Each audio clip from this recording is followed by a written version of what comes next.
Nobody warns you about the smell. Before you see the trees leaning. Before you notice, the road has no exits. Before your headlights catch the outline of that massive stone house sitting on the hill, like something that was placed there by a hand. You don't want to think about before any of that, you smell it. Something organic and wrong, like earth that hasn't seen sunlight in decades. Like something was buried here and never fully stayed buried.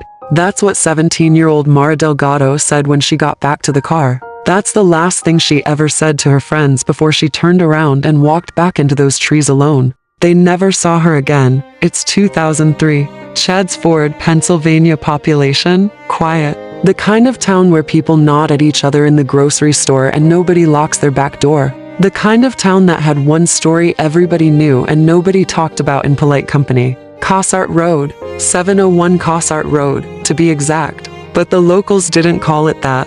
They called it the Cult House. And the 2-mile stretch of cracked asphalt that led to it had a name of its own. Devil's Road. The name wasn't dramatic invention. It earned the title the hard way. The trees along its edge didn't grow straight. They leaned, not the branches, the entire trunks at a severe angle, bending away from the house on the hill as if even the forest was trying to leave. Scientists and locals alike had a boring explanation for it. Power line trimming, routine maintenance. But you stand on that road at night, and trimming is the last word that comes to mind. At the road's midpoint sat what the teenagers called the skull tree. Its roots erupted from the earth in an exposed tangle that, when you stood directly in front of it, formed the unmistakable shape of a human skull. Hollow eyes, a wide gaping jaw, roots like fingers digging into the ground for grip.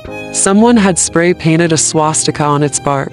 Someone else had left decapitated baby dolls nestled in its hollow. The dolls were always fresh. Nobody knew who kept putting them there. The house itself sat 2 football fields from the road, set back on a sloping hill and guarded by deliberately planted evergreens, thick, tall, impenetrable. What little you could see of the stone manor through those trees was enough. Cross-shaped windows, a structure that looked less like a home and more like something that had grown there organically. Like a tumor, the hill had developed over centuries. Local history confirmed the house was built and owned by a branch of the DuPont family, one of the most powerful industrial dynasties America had ever produced. An elderly DuPont woman had lived alone in one wing of that massive house for years. She had died 4 years before Mara Delgado ever set foot on that road. Nobody moved in after her. Nobody was supposed to be there. Mara was the kind of girl who made every room brighter just by walking into it. 17, honor roll student.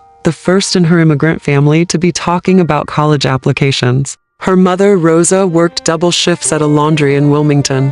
Her father had gone back to Mexico when Mara was 9. She was the woman of the house in every way that mattered. She cooked dinner for her 2 younger brothers. She helped them with homework at the kitchen table. She had plans, concrete, ambitious, beautiful plans. The night she disappeared, October 11, 2003, she had told her mother she was sleeping over at her best friend Cassie's house. She was not sleeping over at Cassie's house. There were 6 of them that night. Mara, Cassie, twin brothers Derek and Danny Howell, a boy named Paul Richter who had a car and a fake ID, and a quiet girl named Tess, who nobody knew particularly well, but who had shown up at the last minute and inserted herself into the group with a calm confidence that, in hindsight, several of them would describe as unsettling. The dare had been circulating their school for weeks. Drive Devil's Road.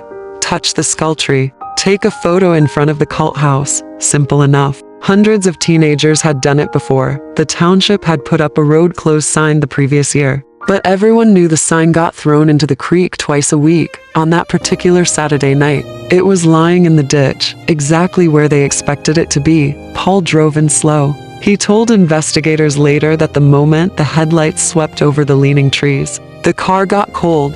Not the air, the car. Like the metal itself dropped in temperature.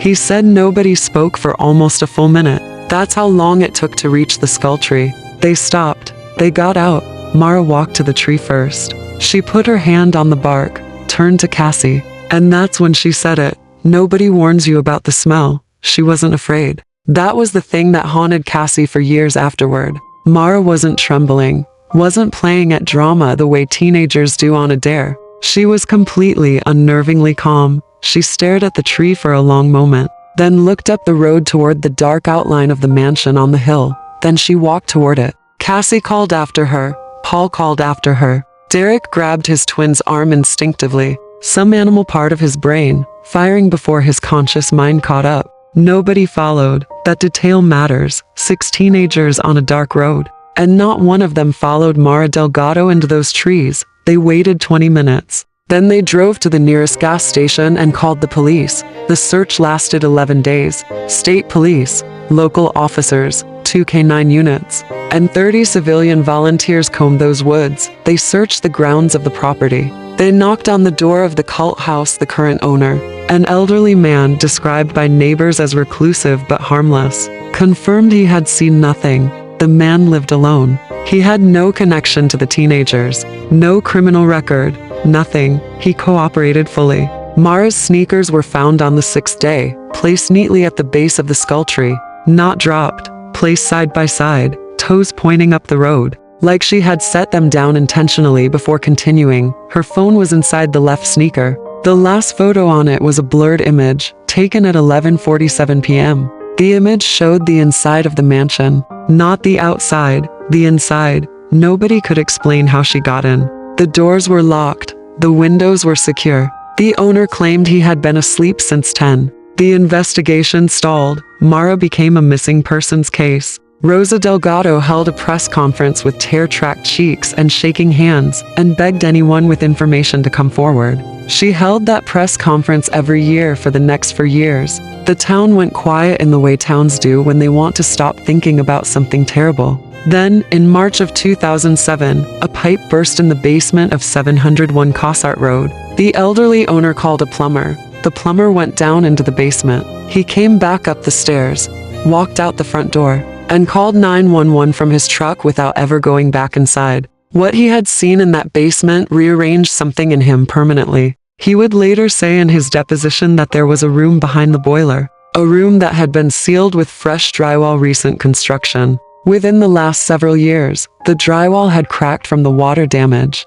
and through the crack, the plumber had seen a mattress, a lamp, stacks of books, a child's shoe. Forensics tore that wall down 3 hours later. Behind it, they found a space roughly the size of a large walk-in closet. It had been someone's home, not a prison, a home. There were photographs pinned to the wall, a Bible with passages underlined in red, a journal, candles, and on the floor, a folded piece of paper with a name written on the outside in small, careful handwriting for Rosa. Inside was a letter from Mara. She was alive. She had been living in that room for 4 years. The letter explained everything in her voice. Precise, calm. That same eerie calm that had frightened her friends on the road that night. Mara had not been abducted. She had walked to the house intentionally. She had been communicating with someone inside for months before that night. A man she had met online who had told her he was 23, who had told her the house was his inheritance, who had convinced her over the course of a year that the two of them would build a life together inside that mansion. Away from the world, away from pressure, away from a life that had asked too much of a 17-year-old girl. She had gone willingly, but the letter was not written from a place of delusion. The letter was written from a place of horror, because Mara, by the time she wrote it, understood exactly what she had walked into. The man was not 23. The room behind the wall had not been built for love, and she was not the first girl to live in it. The journal contained dates going back to 1991. 12 names. Mara's was the most recent. The elderly owner was arrested within 48 hours. But here is where the story fractures into something that no true crime template can contain cleanly, because the arrest broke open a story that had been living underneath Chad's Ford for longer than most residents had been alive. The man was not the mastermind. He was the caretaker. The actual architect of what had been happening at 701 Cossart Road was a woman who had been dead for 7 years. The same elderly DuPont heiress that H.G. Haskell had described as a little old lady living alone in a wing of the house. The woman everyone had quietly mourned and forgotten. She had not lived alone. She had, over the course of 40 years, cultivated a network, not a cult in the theatrical, robed ritual sense that teenagers whispered about, but something far more organized and far more mundane in its evil. A collection of people bound by money, by secrecy, and by a shared ideology about who deserved to disappear without consequence: immigrant girls, runaways, young women from communities where a missing person report got filed and quietly lost. The mansion's isolation was not accidental. The planted evergreens were not decorative. The leaning trees, the skull-shaped roots, the atmosphere of supernatural dread that had been carefully constructed over decades. It was a repellent system. Keep the curious away. Keep the frightened from looking too closely. Let the legend do the work. The Devil's Road had been designed. When the DuPont woman died, she left the house and its secrets to the caretaker, with one instruction, documented in a private letter found in a safe deposit box: maintain the work. He had. Mara Delgado was found alive in a hospital in Wilmington, Delaware, 6 weeks after the basement discovery. She had escaped through a drainage tunnel 2 days before the plumber arrived, a tunnel she had located and spent 3 years slowly, secretly widening by hand. She had been living in a shelter under a false name, terrified that if she surfaced, the network would find her before the police did. She was right to be afraid. Before the trial concluded, 2 of the 12 names in that journal were connected to individuals still living, still operating, still protected by old money and older silence. Rosa Delgado arrived at that Wilmington shelter on a Thursday morning.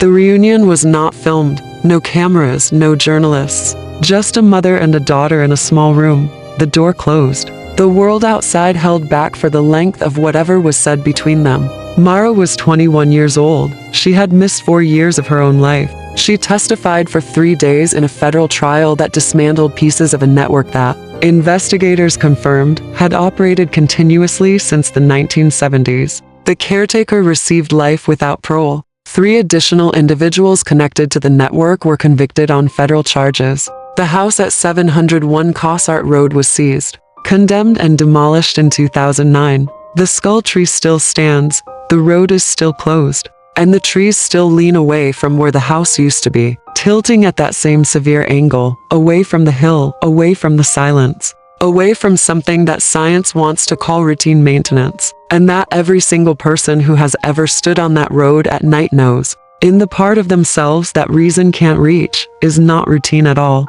Mara Delgado now works as a victim's advocate in Philadelphia. She has never spoken publicly about what happened inside that room. She does not owe anyone that story. But every October on the 11th, she drives to Cossart Road. She parks at the mouth of it.